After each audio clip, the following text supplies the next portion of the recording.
Welcome to What a Creep, the show with Margot Donahue and Sonia Mansfield talking about creeps from the past to the present. This is your quick guide to the biggest creeps, jerks, assholes, and losers, the best of the worst. From two nice ladies who want the world to be a little less creepy.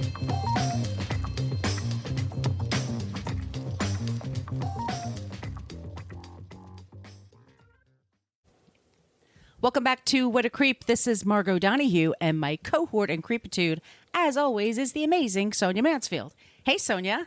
Hello, my friend. Hello, my friend. We are late in May. Sonia, it's almost summer. It's almost here. Are you ready for hot girl summer? Yes, indeed. I'm ready for bad bitch summer. We are the podcast that talks about creeps from the past to the present. Today, we are talking about actually a region of the country that has kind of a creepy history to it, which should be super duper fun. But what we normally do is one of us comes up with a creep and then the other one is tasked to come up with a non-creep. So you don't leave leading like you hate life and you hate the world. Hopefully. We'll find out. Yes. You could find us on Facebook. We have a basic Facebook page, but that's where people usually bitch about our language. We use salty language in this program. We're much more interactive in our Facebook group. You do have to answer a few questions before you enter the group. We have a lot of fun there. That's where we're, like I said, the most interactive. You can also find us on Twitter at CreepPod because somebody had What a Creep for 10 years on Twitter and never used it. Creep. We're on Instagram at What a Creep, and we have an old-timey email, whatacreeppodcast@gmail.com. Sonia, do you want to tell them a little bit about the website? Yes, you can go to whatacreeppodcast.com, and it's everything you ever wanted to know about our podcast, but we're afraid to ask. It's got links to almost all of our episodes. Our first 4 seasons are behind the Patreon wall. More about that in a second. But all of our episodes are listed there with links to our sources because we source every single episode we do. We do our research. And there is a link to our merch shop where you can get tote bags and journals and what else? Face masks, all kinds of cute things with our logo. We've got a Damn It Max logo on there, stuff with our face on it, stuff that just says what a creep or don't be a creep and not a creep, all kinds of great stuff. So please do that. And do you want to tell people about our Patreon page? Yes, we do have our 4 seasons of the show behind the Patreon wall. You go to Patreon. We have a few affordable options there. I want to thank Sherry, Sarah, Tanya, Bridget, and Marissa. Thank you all for signing up. We also have a yearly option now. We put out 2 bonus episodes a month, and we also put out a newsletter. And It just helps us with getting you'll find out all the books and movies and everything we have to go through to put the show together. And we just super duper appreciate it. But let me say this, if money is tight, just leave us a review wherever you get your podcast. That'd be amazing. And I'd like to give a shout out to someone who gave us a 5-star review. This person is Carrie Bingo Wings. She just says, thank you so much. And we're creep winners, and we really appreciate that. Thank you. We got a 5-star review on Apple Podcasts, too. And it's from like OBBBHHHH or something like that. And they gave it a great review. So thank you. It really helps offset the 1-star reviews, usually from dudes who are like, ladies' voices make my wiener soft, and or people who are like just super conservative and are like, I get it, you hate white people. I'm like, we're white people. Exactly. But okay. All right. We're not your Sure. cup of tea. Whatever. It's fine. It's fine. Go on with your lives. Yeah. All right. Sonia, we are talking about a place today. You and I both actually super love this place. Yes. We are talking about the destination of Santa Cruz, California. Let me just start it off with this. It is one of the most wonderful sleepy destinations in the mountains of Northern California. It is known for its boardwalk and being close to the Redwoods. Y'all, if you've never been to the Redwoods, desire to see, please, you need to see it in person. There is absolutely nothing like it in the world, and the boardwalk is freaking amazing. Yeah. Santa Cruz is lovely. I go every year with my boy, and we walk the boardwalk. We stay at a hotel on the beach. The beach is super fun. Santa Cruz is rad. It's also got tons of completely rad. craft beer, delicious food. I love Santa Cruz, and at least twice a year I go down there. So that means at least twice a year I entertain the idea of moving from San Francisco to Santa Cruz. I went to San Jose State. Yeah. My friend Kristen and I used to go to Santa Cruz all the time. We'd ditch school, get in the car, and go get our wine coolers. It's the 80s. Yes. Go up Route 17, more on Route 17 in a minute. And I did the same thing for years. I'm like, I'm just going to move here. And nowadays, because you can pretty much work anywhere, it's a lot more accessible. I mean, at the time, it was like, well, do you like real estate or tourism? No. Okay. Tough shit. I entertain it every year. I'm like, I love it there. Love it. There's something about it. It's really special. They have a very diverse population of over 270,000 people. There is a tension between the Mexican heritage and modern progress. That's been a part of the culture for a while. We'll get into that. Also, in the introduction, I didn't know this was so new. University of Santa Cruz, whose mascot, do you know the mascot for them? I don't. The banana slugs. True story. Nice. They've been there since 1965. That changed the youth population, as any university would do, to a region.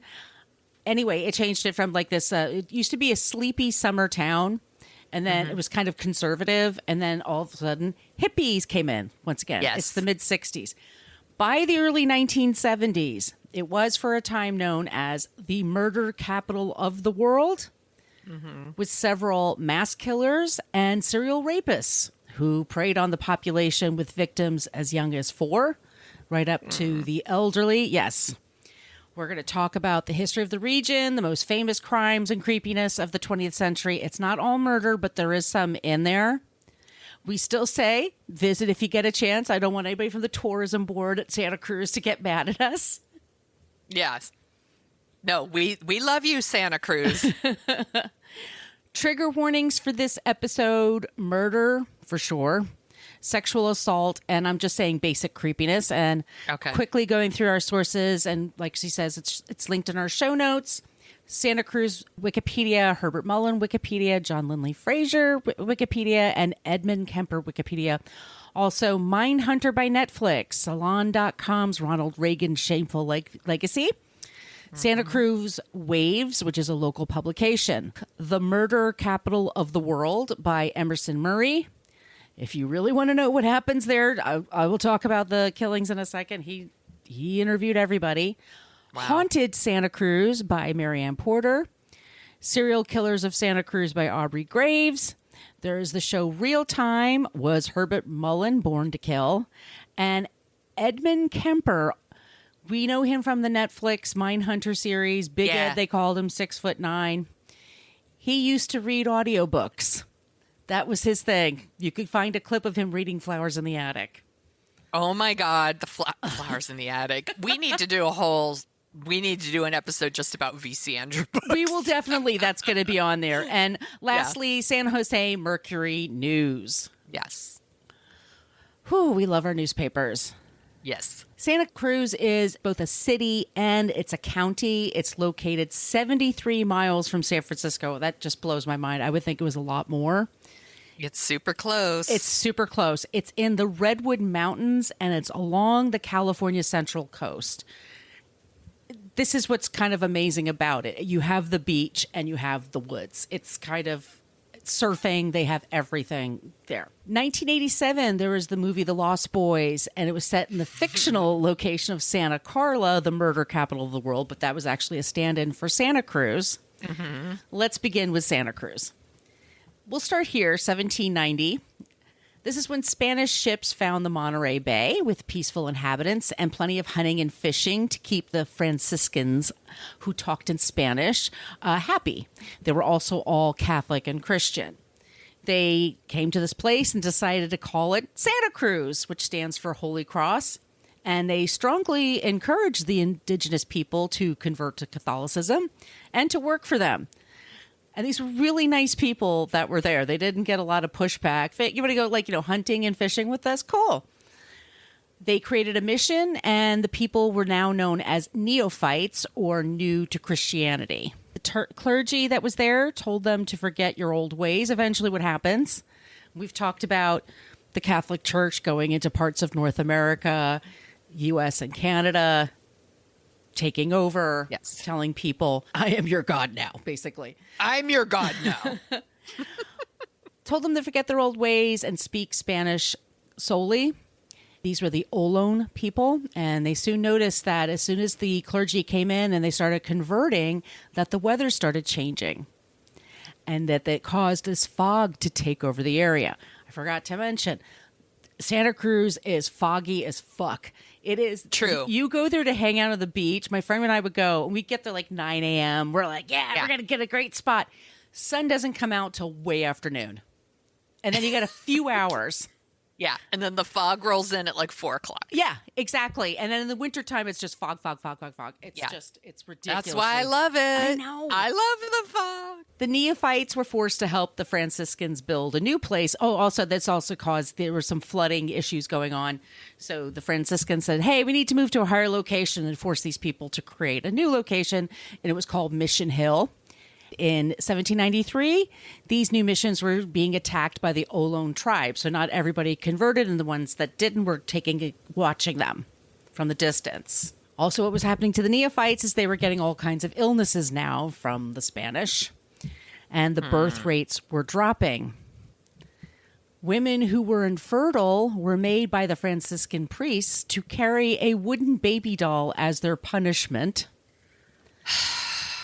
And kids who were rebellious, mostly little kids, they were beaten by priests. This is awful. I'm sorry. This isn't even the worst part. Sorry. Buckle up. Do you think in this new America we're headed towards we will be forced to carry wooden babies? I mean, I have a kid, but I can't have any more kids. No. One particularly cruel priest, was Father Andre Quintana. He took pleasure in beating kids with a lash that had thorns on it. The Olón tribe could watch from a distance but couldn't intervene. Eventually, they're at a point like, fuck this. This is too cruel. We're taking over. And they talked, this one boy in particular, they talked to his mother. Her name was Fausta. Fausta. So I don't know how to say it. Fausta. He talked her into leading that priest that I just mentioned, Quintana, out in the middle of the night to give last rites to her supposedly dying husband. The father is sleeping, Father Quintana, and she's like, Padre, we need you. You got to come give the last rites. My husband's dying. And he's like, oh, right, whatever. And he starts walking along, and the tribe, the Olón people, tackle him. They strangle him. They crush his nads with their feet. They stomp his nuts, and then she cuts his nuts off. And then she burns them, and then she throws them into the San Lorenzo River. Seems really excessive. Let's smash them and burn them and cut them off and throw them in the river. They then put him back in his bed and then left. And the local authorities said he died of natural causes. Nobody wanted to fucking deal with it. Oh, man. It's because bed bugs are brutal back then. They'll fucking smash your nuts and burn them and cut them off and throw them in a river. It's natural. It's natural. I know so many people who've died that way. This is supposedly when the curse on Santa Cruz was started. Santa Cruz was officially incorporated in the 1850s. Once again, I'm saying that it's a county and a city, so I'm going to talk a little bit about other places. That in the 1850s, there are many stories about Californios, which are Mexican Americans, and then European Americans not getting along with the indigenous people there. There's lynching, there's people destroying homes, there's kidnapping. It's the Wild West, kind of literally. And there's people that said this whole place is full of bad spirits because all these cultures are clashing, and they're not respecting each other. Anyway, I just wanted you to know the background. Yeah. In 1908, Santa Cruz Hotel, called the Hotel McRae, which would become the inspiration for Alfred Hitchcock for his movie Psycho, One day in 1908, they were plumbing. They were like bringing up some pipes, and they unearthed an ancient Native American burial ground on the site, which supposedly woke up the evil spirits once again. It'd been a few years, just like in what's the movie I'm thinking of? Poltergeist. Yes, exactly. This is some poltergeist shit. Yes, they're here. On September 9th, 1933, there was a man named Francis Grace who was staying at that hotel. He was gunned down by his stalker, ex-former nurse girlfriend, Frida. When the cops were called, she very dramatically said she was drinking a bottle of poison that she brought with her and then passes out. Turns out she didn't bring enough to actually kill her. She just liked a good show. But I get it. she later said that they met in San Francisco and he sexually assaulted her. He drugged her. He raped her. And then he forced her to have an abortion. So this was her. She moved to Santa Cruz to watch him. And then she waited for the right moment. And then she shot him and killed him. And then she smashed his balls and burned him and threw him in the river. She was acquitted of his murder. The jury believed that she had a right to do it. Damn. And she supposedly haunts the hotel to this day. One of our creeps we're going to be talking about, it used to be kind of a sleazy hotel. Now it's really nice. It's a nice elderly facility, but he used to live there. Okay. But why would she haunt the hotel? She got away with it. It's probably not good for your karma to kill people, Sonia. I don't know.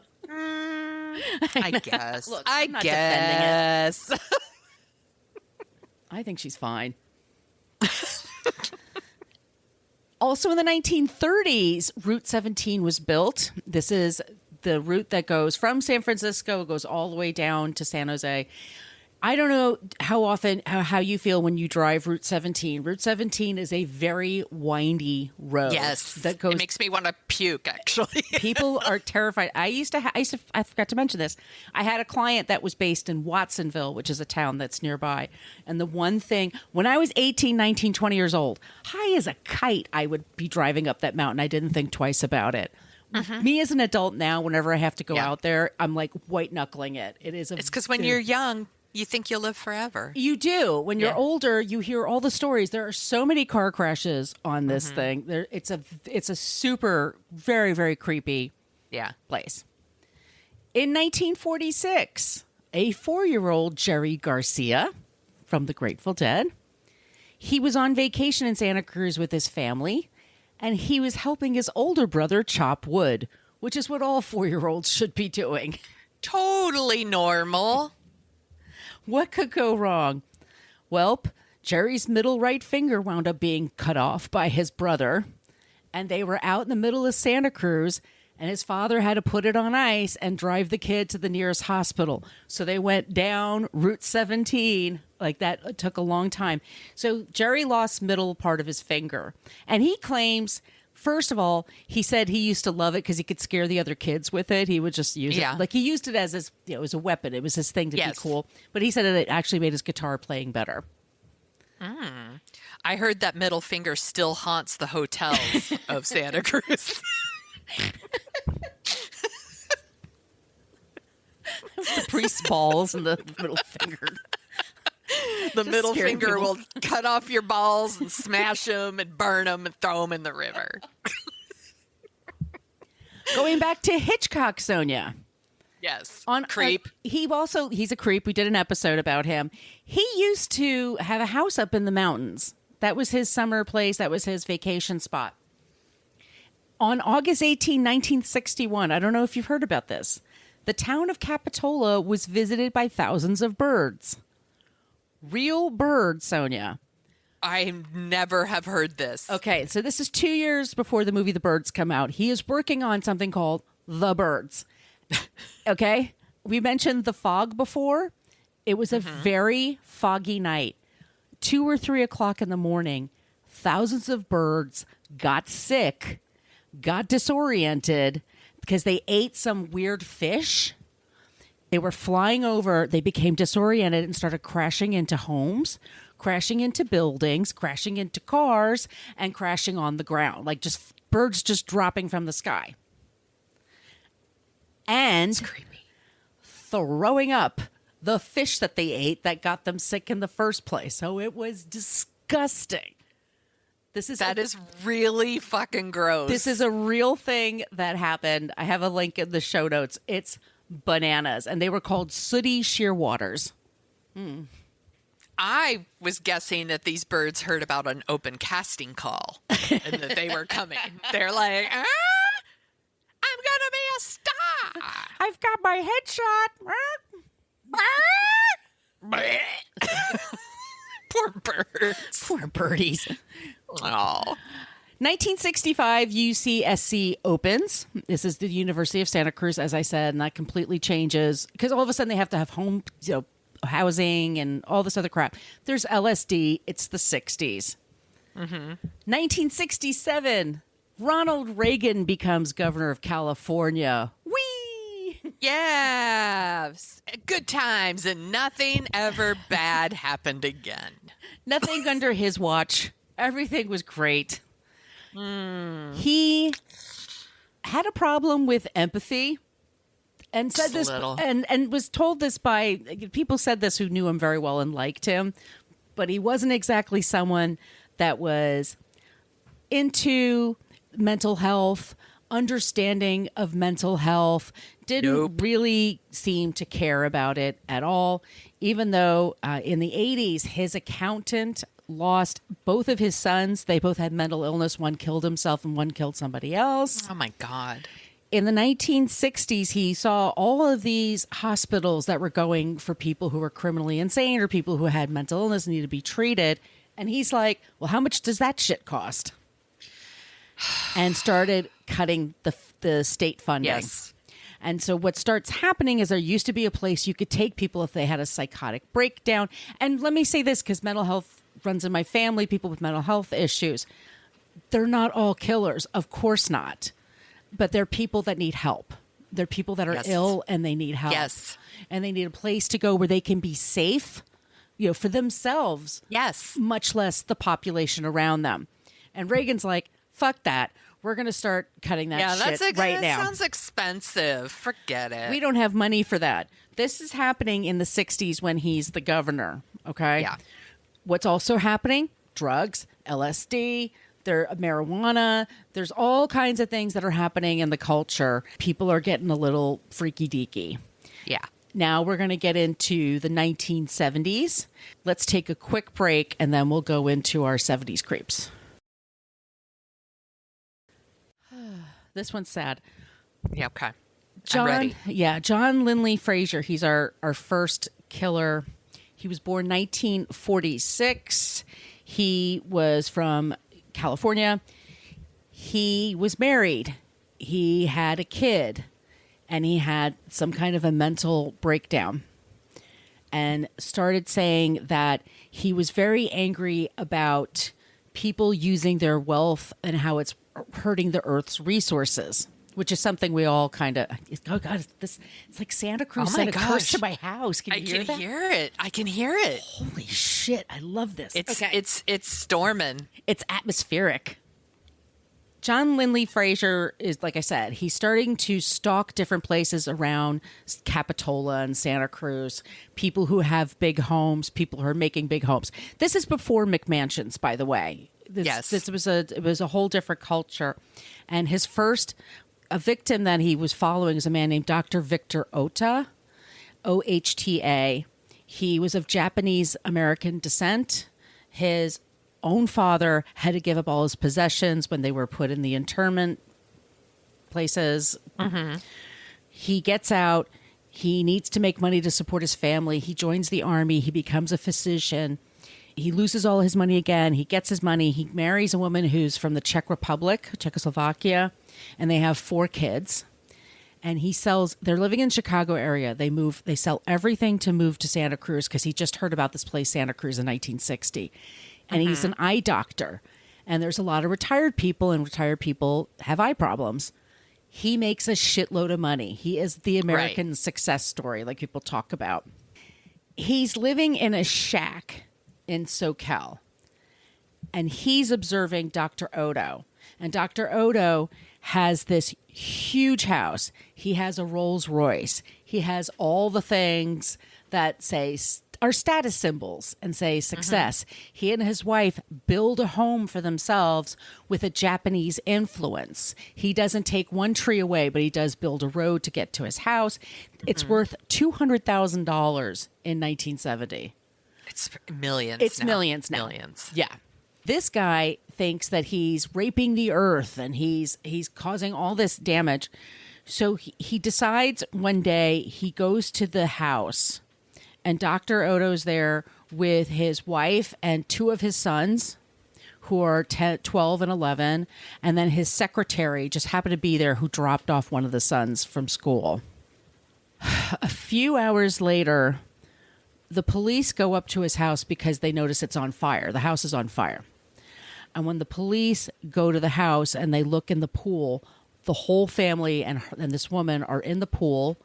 The oldest woman is lying on the bottom of the pool. They'd all been shot in the head. Jesus Christ. And they all were left there to die. And this guy took off with their car, with the Rolls Royce, and then left it. Holy shit. He left also behind some tarot cards and said, "World War III will begin now." He's a crazy person. Let's be clear. He's out of his fucking mind.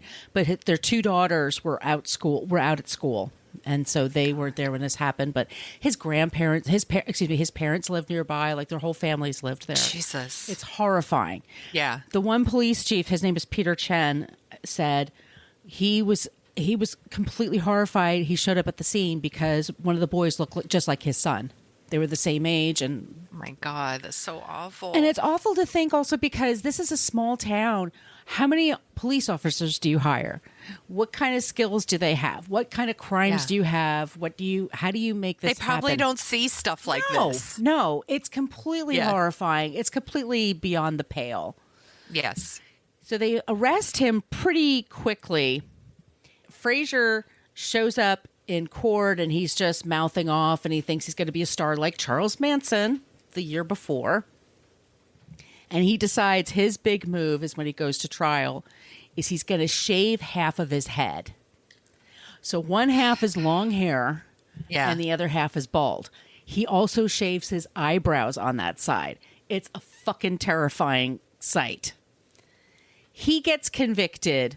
He gets sent to prison. We should say also, I think it's in 72 or 73 where California got rid of the death penalty. So anybody that was given the death penalty, they were then put on life without parole. So he's found guilty of the murders and of crimes against fashion, I assume, for shaving his head and eyebrow.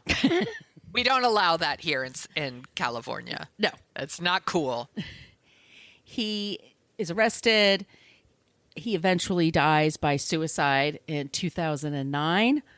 Unfortunately, also 2009. Dude lived for a long time 60s. And was still like, wow. To be like, it's not like he got convicted and then was quickly like, I can't do this time.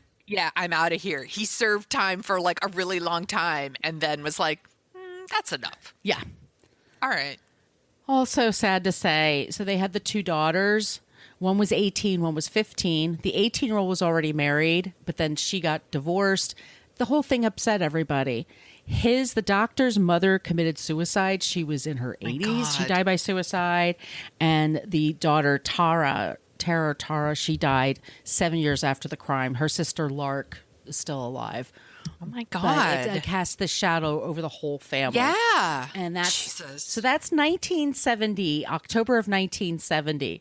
Then we go to our next creep, and it's Herbert William Mullin. He's born in Salinas, California, 1947. Handsome as anything, very popular. He was the big man on campus. He played football. He was going to go to college and do all kinds of things. And then right after high school, one of his best friends dies in a car accident close to Route 17. And supposedly this was his psychotic break. And after that, he's in and out of mental institutions. He goes for a while, then they bring him back. He checks himself in and checks himself out. His family tries to check him in. He's saying crazy things. He's talking about wacky things. He wants also to kill, and he keeps talking about it, and there's just no way that people can help him. He also thought that because his birthday was April 18th, which is the same day as the San Francisco earthquake in 1906, that he could prevent earthquakes from happening again, that he could commit these acts, and then that would stop earthquakes from happening. So I'm just going to talk about just a few. And I'm not going to go into too much detail, but he starts with a man named Lawrence Whitey White, who was a homeless person, a not homed person, excuse me. He hit him with a baseball bat, killed him. Jesus. Mary Margaret Guilfoyle, he picked her up. Hitchhiking, by the way, was a big thing for a while too. Isn't that it's so bananas. It's so bananas because, like, I know that, like, we all are like cabs and Ubers and Lyfts, but like that shit is tracked. Like, yeah, it's scary and like shit can go wrong, but it's tracked. A hitchhiker, you're literally, hey, stranger, can I have a ride? And you're trusting a stranger. Like, I've hitchhiked before. No! I know. No! When I was like 12 or 13, by the way. No! Yeah. I know. It's terrible. But this is the only way to get around. If you didn't have a car and we didn't have Uber then. And if you missed the bus, you'd be stuck walking along the highway or, it was there was just a lot of land. So Mary Margaret was a woman that he gave her a ride and then stabbed her and dissected her in the car. Jesus. He then went to a church. This was that's October 24th. This is November 2nd, 72. He goes to a church. He starts to give confession. He then opens the door to the priest's vestibule, whatever that's called. Yeah. Stabs the priest to death. Gets out. You know what? He's not going to be forgiven for that. He's not going to heaven for that. No. He starts shooting people. There's a woman named Joan Glenera that he kills. There's Kathy Francis that he kills and shoots with her 2 young boys who are in the room with her. And then he goes into the woods and he's hiding out and he sees 4 teenage boys and they're just kind of at this rebellious thing, like they're camping where they're not supposed to be camping. And he tells them, hey, y'all shouldn't be camping here. And they're like, fuck off. We're going to do it. We're going to smoke some weed and hang out. He goes back and he shoots them all in the head. Jesus. And they're not found for a week. And then in the end, he kills a man named Fred Perez and he gets caught. And he goes to trial and then he's sent to jail. And he is sent to jail at the same time that this is happening. Okay, these shootings are happening. Nobody knows what's going on. He killed like 10 people. We have Edmund Kemper, Big Ed, who's also killing people at the same time. Edmund Kemper was born in Burbank. He was 6'9" in his total frame. His dad was 6'4". His mother was 6 feet tall. Good. These are Lord. big fucking people. Yes. He's 15 years old. Well, first his parents get divorced. He lives with his mom for a while, and he and his mother never get along. We'll get to her in a sec. But they never get along. They move up in Northern California. He and his mother have a big fight, and so he goes to live with his dad. His dad's in Southern California, and his dad gets remarried, has new kids, and his wife is like, your son is creepy. He's got to get the fuck out. He's a giant. He's a giant weird person. We literally don't have room for your giant son. And he's given all this stuff like, oh, he's so intelligent. He has an IQ of like 140 or 150. I don't know. He's a good talker. Edmund, actually, if you talk to him, he's very quiet. His mother kicks him out again. His father kicks him out. His mother kicks him out. So he goes to Montana to live with his grandparents. And they like him well enough and he's doing okay there. They realize he sometimes gets a little angry and sometimes pets seem to disappear. They don't know where they go. Oh, not good. Tell him to climb back up his beanstalk and send him on his way. 6'9". Like put him in the prison outfits. Like he's got total high waters. Like it's just nothing to fit him. At 15, he gets mad at his grandparents. He shoots his grandmother in the back of the head. She was, by the way, a children's author. Oh, my God. Kills her. Her husband comes home. He kills him. He's 15. He tells the cops what happened. And the cops are like, well, we got to send you to a state hospital. where he goes for the next 5-6 years. Okay. And he's a paranoid schizophrenic, and he's got a lot of problems. He's also so goddamn sweet and nice and charming to every single person. He says please and thank you. He's really curious. He always wants to help out. So when he's 21, they have no choice. They let him go. Right. Yes, because he committed these crimes as a minor. Right. They probably kept him they kept him till 21, and then you're on your way. And And they have no place to send him. Where is he going to go? He goes back to his mother. Yeah, what could possibly go wrong? So they're in Santa Cruz now. Ed's mother hates him. This is all from him, by the way. But she looks like, when I see pictures, I'm like, yeah, she probably really hates him. Well, if I gave birth to a giant baby. Can you imagine how much that baby weighed? Like that's like a 15-pounder, right? Yeah.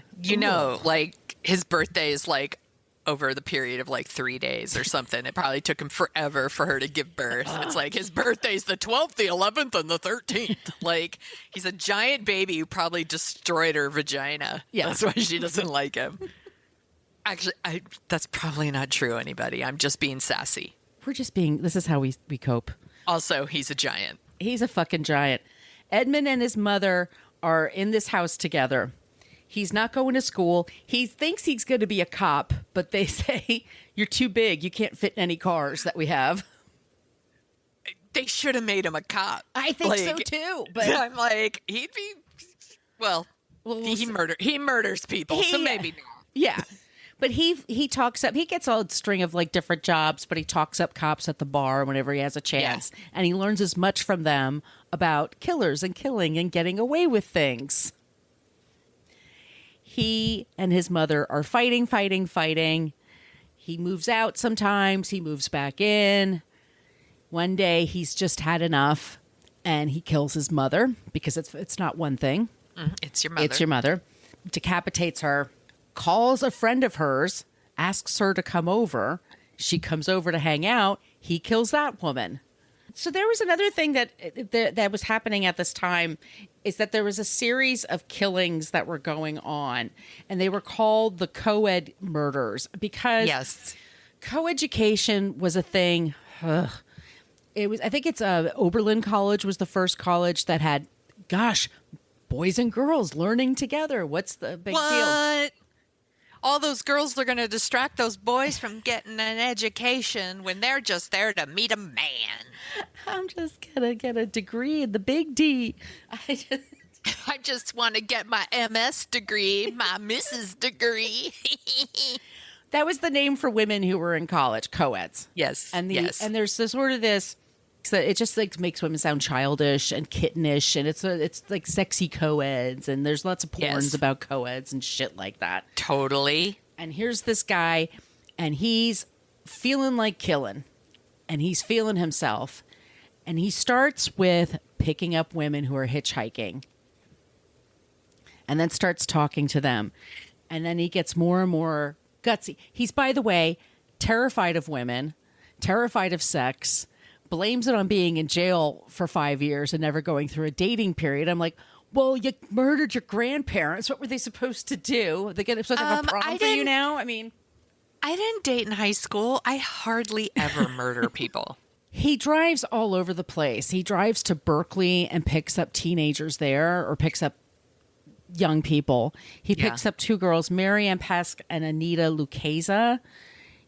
Two girls, one's 17 and I'm sorry, they're both 18 years old. They go to Fresno State University. They hitchhike to Berkeley to go to a show, and then they're hitchhiking to go back, and they get picked up by him.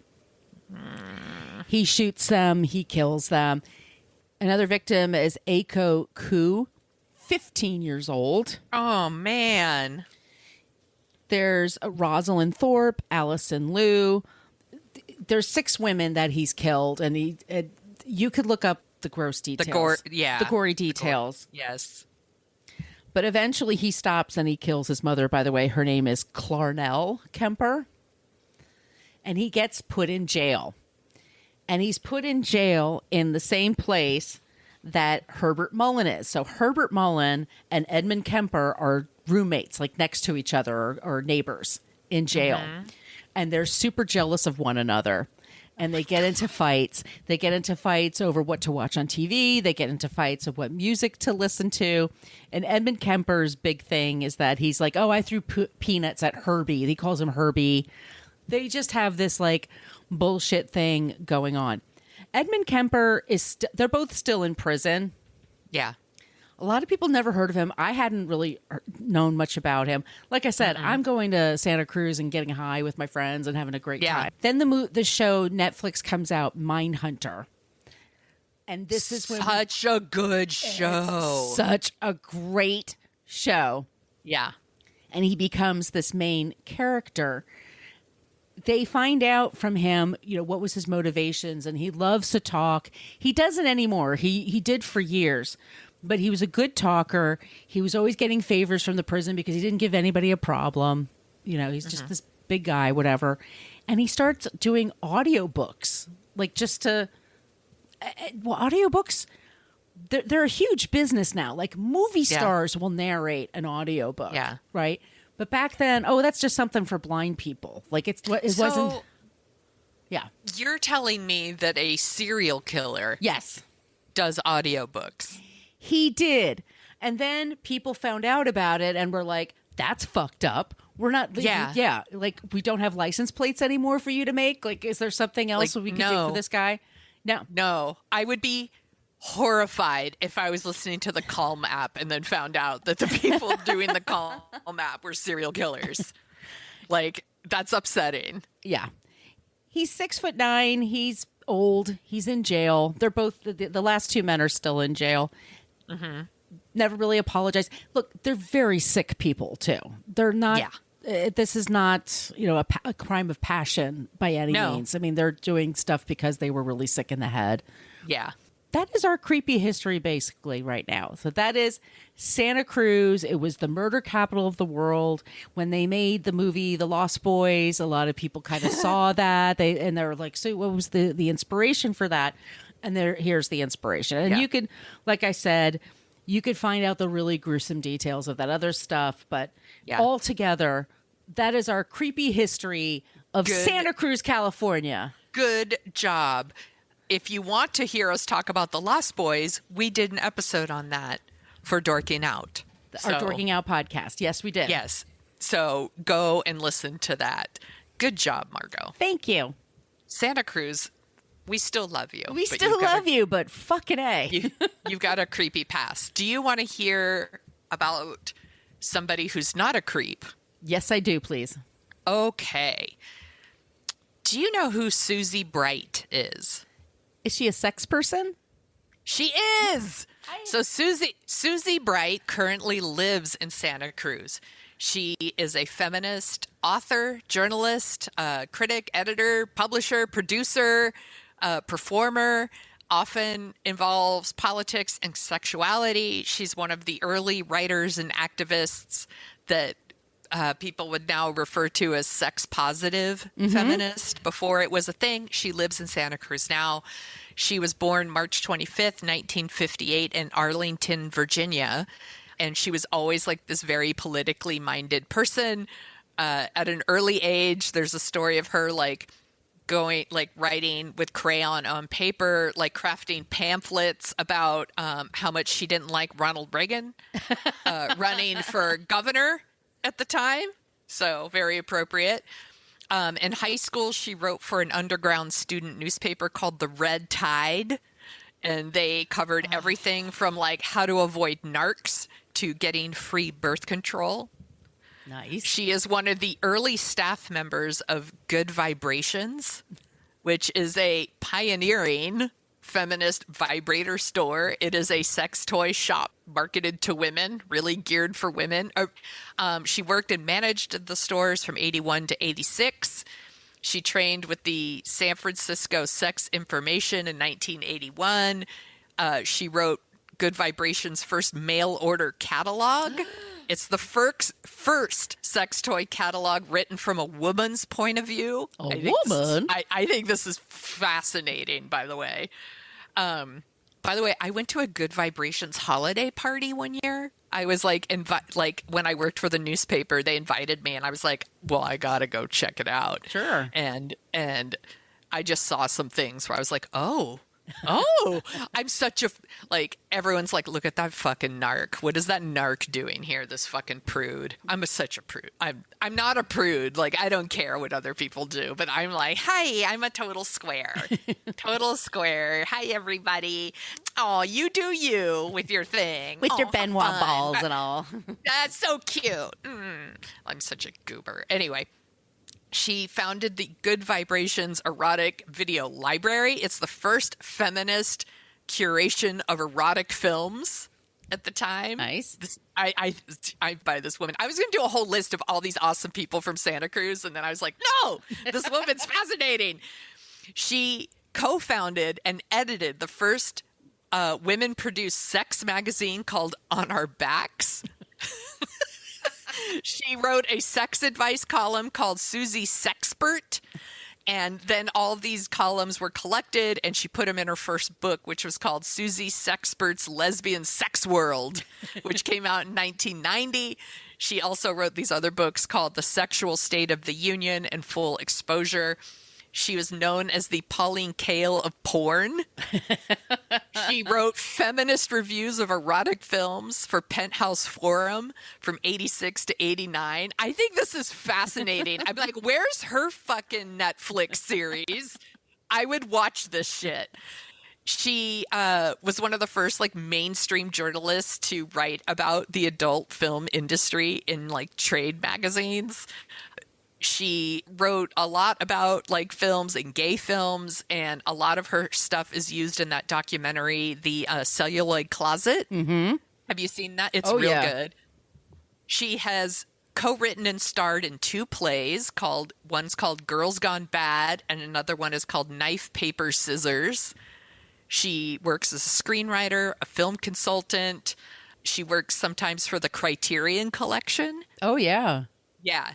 And she wrote her memoir, Big Sex, Little Death in 2011. And she currently works as a contributing editor for the New York Times Book Review, the San Francisco Review of Books, and it's so good, an executive producer, editor-at-large, and podcast host at audible.com. And she accepted the American Humanist Association's Feminist Humanist Award in 2017. And she's got a blog where she's writing daily, and she's got a very active Twitter presence. So, Susie Bright sounds pretty fucking dope. She sounds so rad. That is such a good choice. And we needed that after the scary shit we just talked about. It's all a bunch of dirty, naughty stuff. Thank you, Sonia.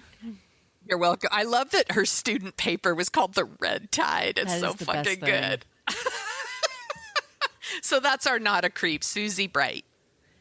Well, if you like the sound of our voices, we mentioned before that we co-host a show called Dorking Out. Our current episode is about Dirty Dancing, and we're figuring out what we're going to be covering next. We have a couple of ideas, but please check that out. We have a lot of movies there. We cover The Lost Boys. It's one of our favorite episodes. It is. Michael. That movie, it holds up. It's real fun. It's super fun. Once again, you could follow us on Facebook, Twitter, Instagram. We love it when you use the Annie Potts gift. We got one from Ghostbusters because we're always looking for suggestions for creeps and non-creeps. If you like the show, please review wherever you get your podcast. Be sure you're subscribed. And Sonia, where can they find you? You can find me at thesoniashow.com and The Sonia Show on Twitter and Instagram and the TikTok. Where can people find you, Margot? You could find me at Brooklyn Fit Chick for Twitter and Instagram. I'm also on the TikTok at Margot Donahue. And my book is going to be published in October. If you could look for that in Amazon, filmed in Brooklyn. Super excited about it. You will hear me publish this. You will hear me talk about this again. But yes, I already ordered my advanced copy. And someday Margot and I will get together again in person, and I'm going to make her sign it. Oh, I can't wait. Maybe you can come out here for the book signing or something. Yay. Yes. All right, everybody, stay safe, be good, avoid those spooky places, but go to Santa Cruz. Check out Santa Cruz. It is a fucking hoot. It really is. It's so good. And don't be a creep. Be a creep. Thank you for listening to us talk about creeps. You can follow us at What a Creep Podcast on Facebook, Twitter, and Instagram. But don't follow us too closely. You can email us your creepy stories at whatacreeppodcast@gmail.com. But please keep your dick pics to yourself.